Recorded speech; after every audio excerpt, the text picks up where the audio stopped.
Welcome to Well Wisdom, where we visit with guests and explore topics that help you overcome life's inevitable adversities, both big and small, to find meaning, purpose, joy, happiness, connection, confidence, and strength. This is the essence of resiliency, the ordinary magic that we are all capable of. Welcome, well listeners. Today, we're so fortunate to have Peggy O'Neill joining us to talk about non-duality and the wisdom and happiness we can discover through non-duality. I'd like to share a little bit about Peggy with you as we get started. She's been coaching leaders and organizations throughout the world for 30 years after practicing law for 12. She's a certified integral master coach, a certified edge walker facilitator, and a recognized expert in professional development, communication, performance, sales, management, leadership, and creating profoundly human organizational cultures. And I think we all can agree we need a little bit more of that today. Her approach integrates models and concepts from a multitude of disciplines, including wisdom teachings, business, biology, neuroscience, linguistics, adult development theory, leadership, and quantum physics. She's passionate about people realizing their vast, untapped potential to create the seemingly impossible and to address crises that people the world over are experiencing. She asks, how do we truly want to live, work, and play together? Thank you so much for being with us here today, Peggy. You're welcome. I'm really excited to be here with you, Beth, and thank you for that nice introduction. Thank you so much. So let's get started. I am curious to know why non-duality is an important topic for you personally. A long story, very short. In 2007, I'd been coaching for about 20 years, but I wasn't happy, wasn't fulfilled, knew how to coach, had great clients, made good money. But I thought, if I'm not happy and satisfied with my life and work, then who am I to try to help people have the lives and the work that they want? So I shut down my business and got on this journey to I was seeking, what is this thing that's so missing in my life that was really calling me to find out. And finally, in 2018, I ran across the works of Rupert Spira and found that that was the missing piece. Once I read the book, Being Aware of Being Aware, and started integrating that knowledge into my life, that was it. That was the piece that was missing. And so what is that? The non-dual teachings are actually what wisdom teachers have been telling us for thousands of years, and now quantum physics, science is telling us the same thing, that we're all one being. And so that was the information I needed. And then the path, if you will, it's the direct path to knowing our essential nature, which was what I was looking for. And so immediately I could experience, oh, this is where my happiness is. I can quit seeking. It's here already, my happiness, my fulfillment. And so then it was a matter of integrating that into my life. Yeah, so I'm curious how this simple, I don't know what the right word to call it, Peggy, help me out, but understanding or knowledge or information that we should be seeing ourselves as one with the universe, one being. How does that change things for each of us?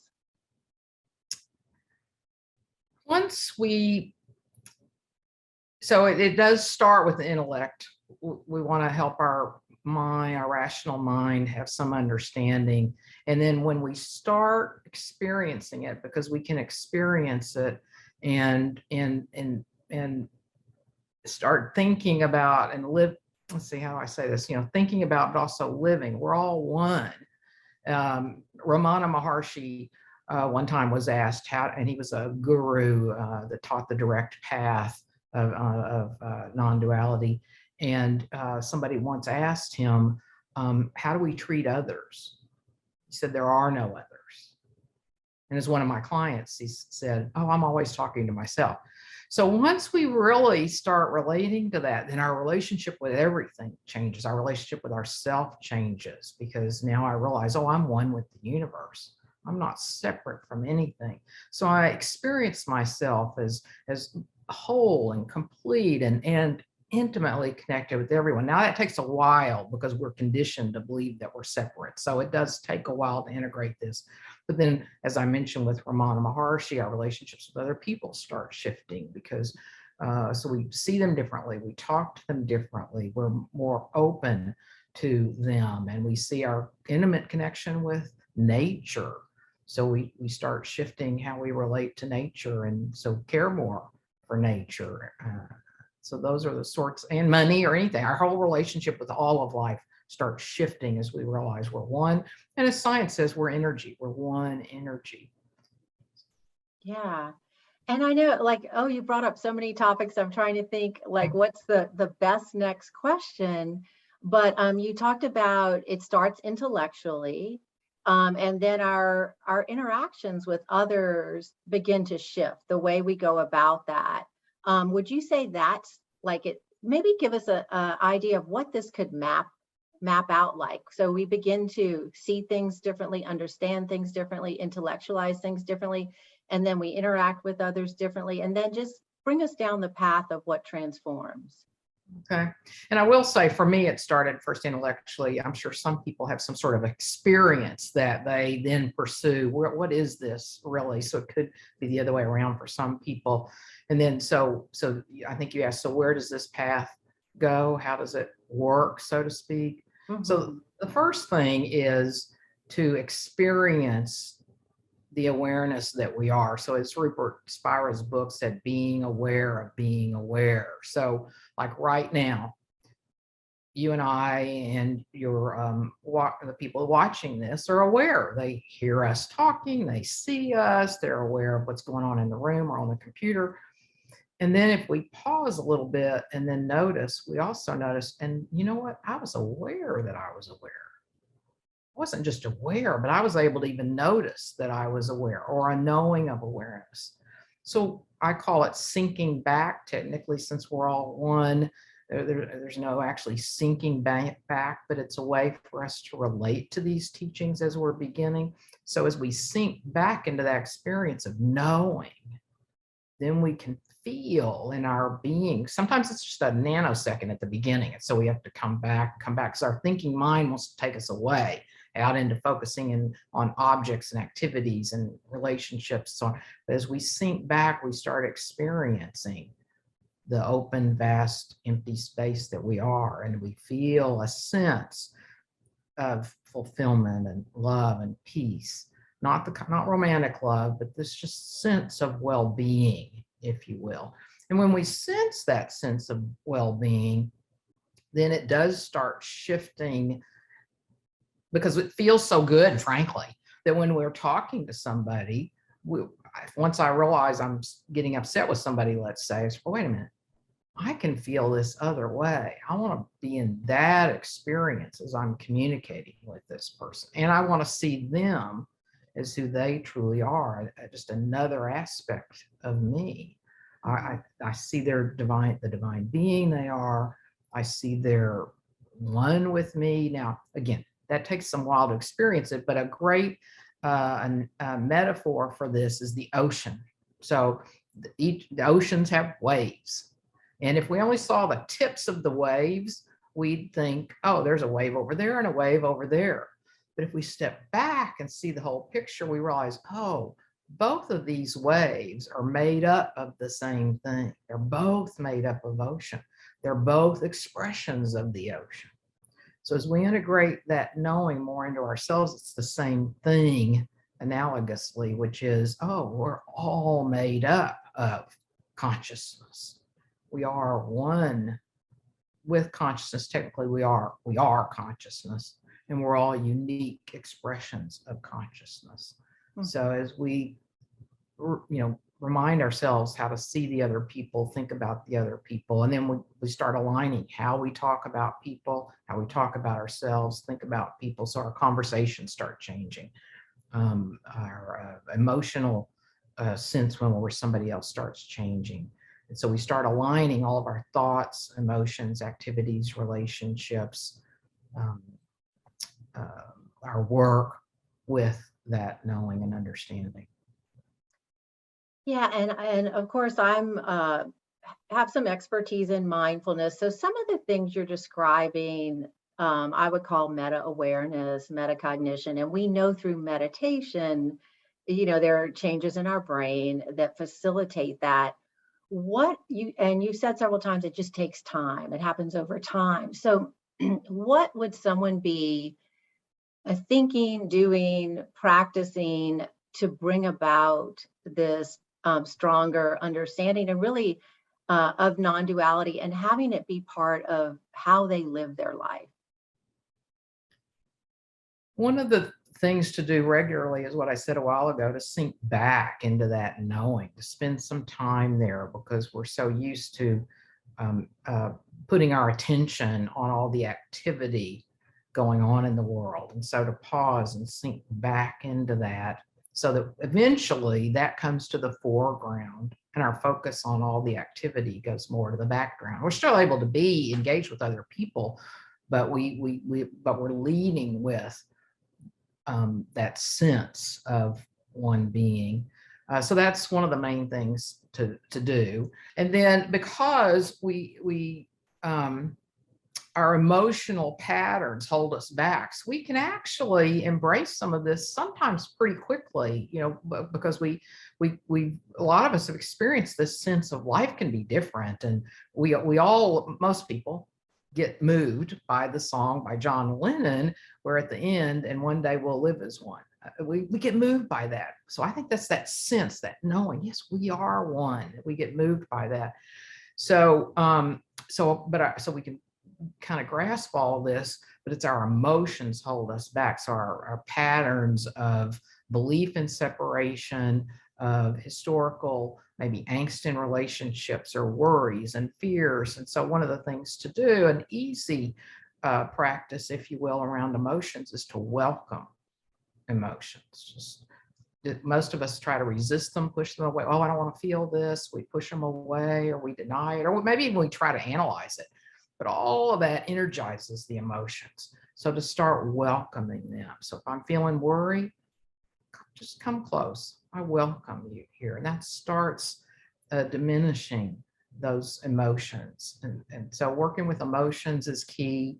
And then again, paying attention to what I'm thinking and saying, and just start shifting the words, changing the words, what I talk about, how I talk. Those would be the places to start. So it sounds like a lot of intellectual exercises. Would I be accurate in saying that, Peggy? I mean, there is some intellectual, like reading a book or something, but it's really more internal work. So it's more emotional and internal, and it's like intellectual. Like when I'm sinking back into my essential nature, I'm actually trying not to notice any thoughts. I'm actually going into pure experience of pure awareness, pure consciousness. So I'm not thinking. So that's not intellectual. And then same thing with emotions. As I bring in them close, then that's an experience that I am experiencing. And so it's really, as much as possible, allowing because our thoughts want to take us to the past or to the future. Our thoughts can't know now. And so we really want to allow our thoughts to, just not focus on our thoughts so much unless we need them. Like, like we planning today, maybe we thought about what do we want to talk about. So that the thoughts can be useful then. But for the most part, we want to relax our attention on thoughts and let them go to the wayside and focus more on now and sinking back into that open space that doesn't have thoughts in it.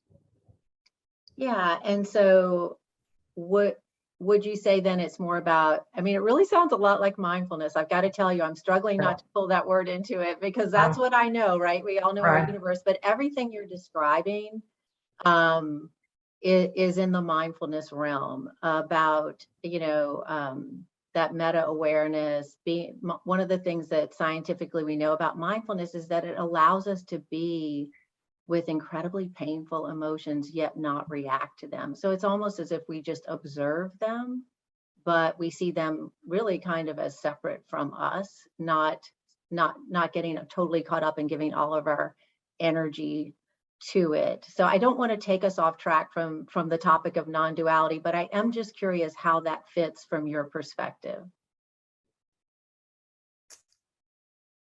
Well, for one thing, we would not be thinking of it as separate. So we wouldn't be separating ourselves from the emotions. We'd know that we are one with the emotions. There's no separation.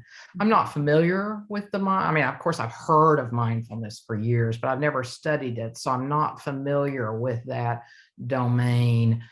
So I don't feel at all qualified to really compare them very much. But just one of the things you said, that we wouldn't separate ourselves from, or think of ourselves as separate from our emotions. We're actually one with the emotions. Now, yes, I guess it sounded like that a little bit as we bring them close, but it would be more like like, again, a wave in the ocean. So we're experiencing an aspect of ourselves, which is the emotion, and bringing it close rather than it's somehow separate from who we are. And and then awareness is awareness rather than meta awareness. But again, I don't know how you're using that term. Because awareness is who we are. Okay. It's just who we are. So in non-duality, awareness is who we are. Would that be accurate? Yeah, so there are a lot of names for the same thing: awareness, consciousness, one being, source, infinite intelligence, divine wisdom, God's infinite being is a religious name. So they're all, and spirit, they're all these names, the universe. So all names for the same thing. Mm-hmm. Yeah. So, and then I'm really curious, Peggy, because you talked about you've had a rich career. You practiced law. You did coaching for quite some time, and you were very successful with that, but not feeling fulfilled. And so then finding this truth, and I hope I'm not overreaching and saying just really your true nature, your true self has made your work fulfilling. So the actual work itself, has it changed? And if so, how? And I would slightly change that. So instead of it made my work fulfilling, it actually, my work has grown out of experiencing fulfillment. So it's grown out of experiencing fulfillment. And so because what I had been doing is seeking fulfillment, looking for somehow my work to make me happy or my clients to make me happy, instead of, realizing with non-duality, I already am fulfilled, and experiencing that. So beyond concepts, I've got a feel of fulfillment. And so out of that fulfillment, then I'm able to express my essential nature, if you will. We all are here to uniquely express this knowing, or our essential nature of love, peace, happiness, fulfillment, consciousness, or awareness, or the names for it. So how that changed my work is that it's like, okay, how do I help people live this? So it became an integral part, or has become an integral part of how I work with people, is starting with helping them know who they truly are and integrate what I've integrated, and so that they can live knowing who they truly are, and then fully express in their own unique way this knowing. Yeah, so if I'm understanding correctly, it's like the experience changes, but maybe the doing or the what's being hasn't changed. I guess first is, am I on track with that, or am I not? You're exactly right. I mean, sometimes what does happen for people, once they realize, I already am happy, and they quit seeking it. And again, it's not intellectual, it has to become experiential. Otherwise, it's going to be a real dissonance, like, trying to think they're happy when they're not. So it does start with that experience of it. And then when they realize, my life, I'm already, just by my essential nature of one with everything, and this divine being, my life is already filled with purpose and meaning. And so, and I'm already happy, and people feel that. And then, yes, then they bring that into the work, and then they don't necessarily have to change jobs or anything because they realize, oh, now that I feel this fulfillment, I really now want to bring that into whatever work that I'm doing. So exactly. Yeah, so just to try to crack this nut, I'm trying to understand how is it that that begins to happen? Because you talked about sinking back several times, but I'm not clear on what that means. So from my perspective, it sounds like meditation would be a piece of this. And I think, you know, what science shows us is that meditation is really brain training. It's like going to the gym, but in your brain versus like a physical gym and lifting weights. And so I'm sure that there are things besides just saying, oh, now I know, then everything changes. Like, how do you over time become, you know, come to a place where, um, you know, you're not as maybe attached to things that like seeking, like you talked about trying to seek happiness. And then you begin to say, wait, if I just experience the moment, I notice that I am happy. Like, so how does that, how do you crack that nut to begin to move in that direction? Um, so, mm, so I mean, we can do it right now. It's just a slower version of what I said a while ago. Is that the first thing is that we notice we're aware. Like right now, everyone listening or you and I notice that I'm aware that Beth and I are having this conversation. I notice I'm aware I'm sitting here. My ring light is over there. I'm aware of these things occurring right now. I'm aware of a chair over there. So we're aware of all these things. And then that we pause, and it's easier to do this if your eyes are closed, but if I close my eyes, okay, I'm aware of all this.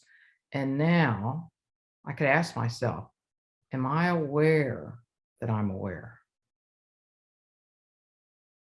And between that question and our thinking mind's going to try to find an answer. Before you get to the answer, and it could be a very short period of time, there's this space where we can feel this vast open space. I even felt it right then, as much as I've done this.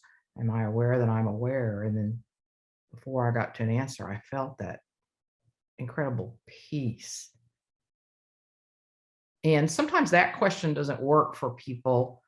It's the play on words doesn't work for people. So another way is to do the same thing. Am I aware? Okay, we satisfied that. And then to notice, and I know I'm aware.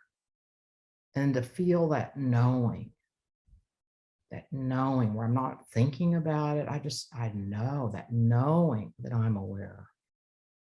And that's essentially who we are. We are that knowing. We are the experience.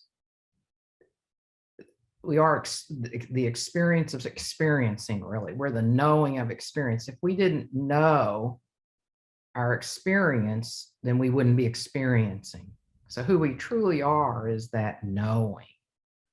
And so when I said sink back, the first time somebody does this, it might be just for a second. However, as a person experiences that, even for just a bit of a second, they've touched eternity.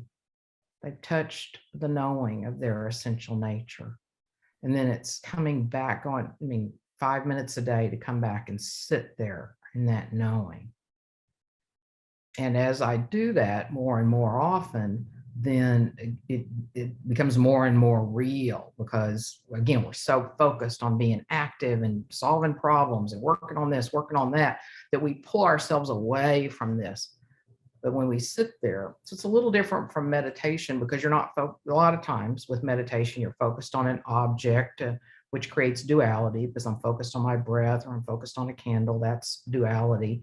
And so this, I'm just focused on, I'm just relaxing into the knowing. I'm not even focused. I'm relaxing my focus into the knowing. And there is a meditation that I encourage people to do. It's called emerging meditation, where you people close their eyes, and then they can notice the energy of their body. And usually for the first time, that's a little challenging for people. We're so much talking heads, we're kind of out of touch with our bodies. And so it can take a little bit. So I just encourage people to maybe spend 5 minutes trying to feel the energy throughout their whole body, their feet, their upper body. It can take a while. So but just do that for about 5 minutes. And then with their eyes closed, to notice that they cannot find the edge of their body. If they don't bring their memory into it, they cannot find the edge of their body.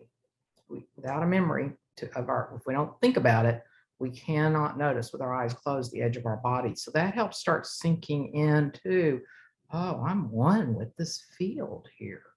And then once we can realize that, then to let ourselves just feel ourselves merging into the field, and to do that for a period of time. And over time, and that feels really good too.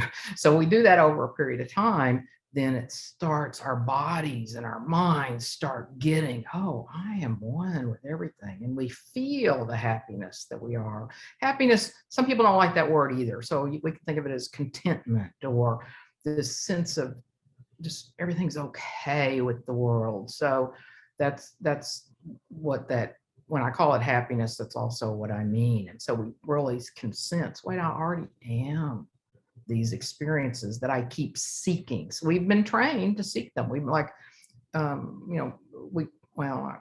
too long a metaphor what I was about to say, but we're trained to seek them. So people say that, find a job that makes you happy, find a relationship that makes you happy. So it's in our language, it's in our conditioning that happiness is out there. Or we have a birthday party and we open and pray, oh, I'm so happy. Or we fall in love for the first time or the 10th time and go, oh, I'm so happy. And so we think the happiness is in that until we realize maybe 2 months later, we're in love. Now we're having an argument. Oh, happiness must not be there because it keeps changing. So the happiness and the peace that we are doesn't ever go away. So the happiness that we seek, or the peace we seek, if we seek it in objects, we realize, oh, it can go away based on the circumstances. And if our essential nature is peace and happiness, love and fulfillment, then it's got to be something that's always there, that doesn't change. If it's essential, then it has to be there all the time. And that's what the sinking back does, is help us realize, oh, that's always there. If I keep coming back there, that's always there.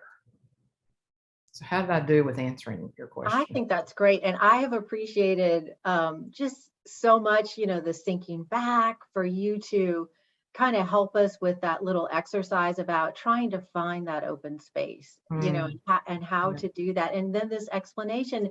And as you were describing that, Peggy, I was thinking, yeah, we kind of put the cart before the horse when we do something like find a job that makes you happy, find a relationship that makes you happy. Whereas if we could just be with the happiness that exists in each of us, be with our true selves in that space, that I'm thinking then, we empower the horse and the buggy just is there, and we don't even need to worry so much about it. Would you say that's on track? That's very on track. I felt my heart swell as I was hearing you. Oh yeah, I mean, it's just beautifully said. Another great way to say that. And yeah, you got it. I mean, that's it. Mm-hmm. That's so awesome. So I'm looking at the time, and we still have a little bit more time, but I'm just wondering if this is a good question or not. Is there anything that you think we need to kind of let go of in order to embrace non-duality?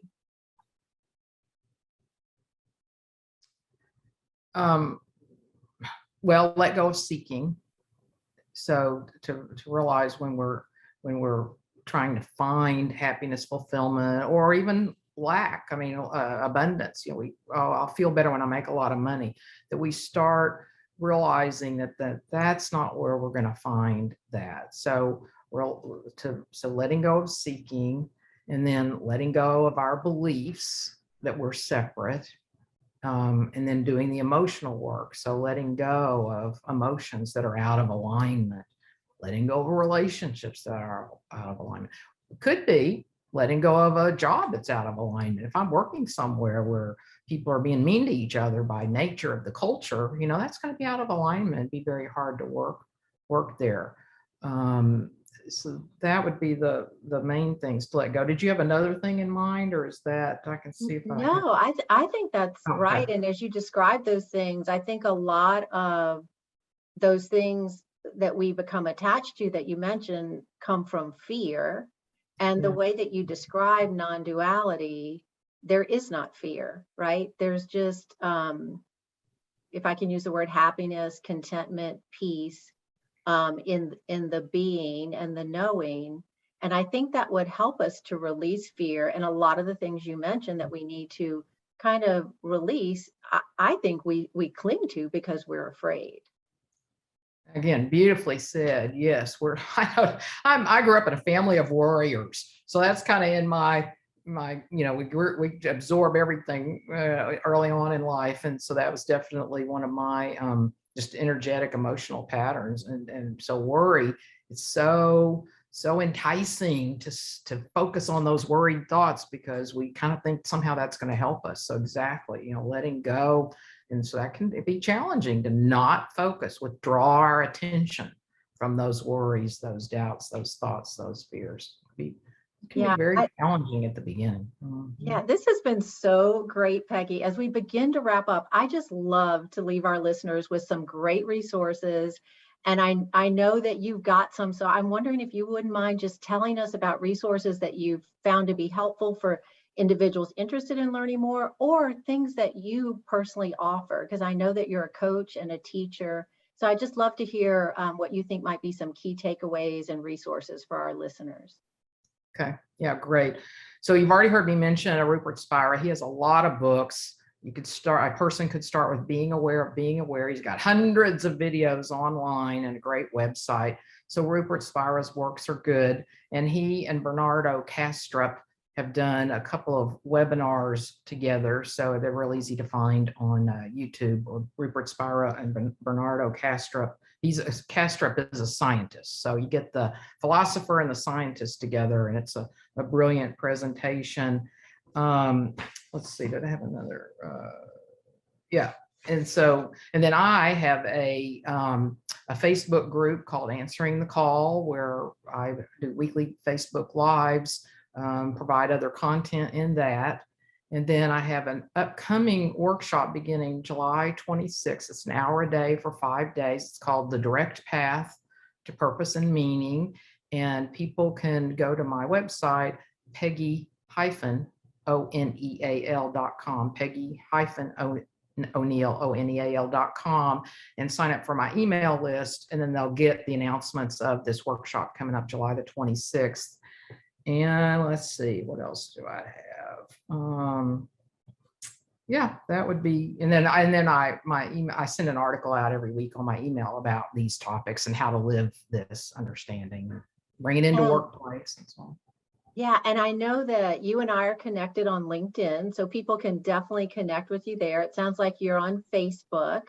Any other social media outlets where people can maybe tap into connecting with you, gaining from your wisdom? Yeah, well, thank you for mentioning LinkedIn. So that's a good one too. It's easy. I'm easy to find on LinkedIn. I also have a YouTube channel, so that you can find me on YouTube. That's it. I'm on Instagram, but probably moving away from it. Yeah. I don't seem to do very well. I don't know how to work Instagram really. So, but anyway, so yeah, Facebook and LinkedIn are the best. That is so great. Peggy, thank you so much. This has been wonderful. I feel like I've learned a lot, and it's just so interesting. And I hope many of our listeners will reach out and take advantage of learning more from you about non-duality. So as we close, I'd just like to leave our listeners with a simple wish. May you be happy, may you be healthy, and may you enjoy the company of your true self. Thank you so much. You're welcome. Thank you. Thanks for joining me. I hope you found today's well wisdom inspirational and empowering. Is there a golden nugget you can bring forward into your life and perhaps even share with a loved one, friend, or colleague? Here's to you and your amazing ability to be resilient, to create your very own ordinary magic. Until next time, well listeners.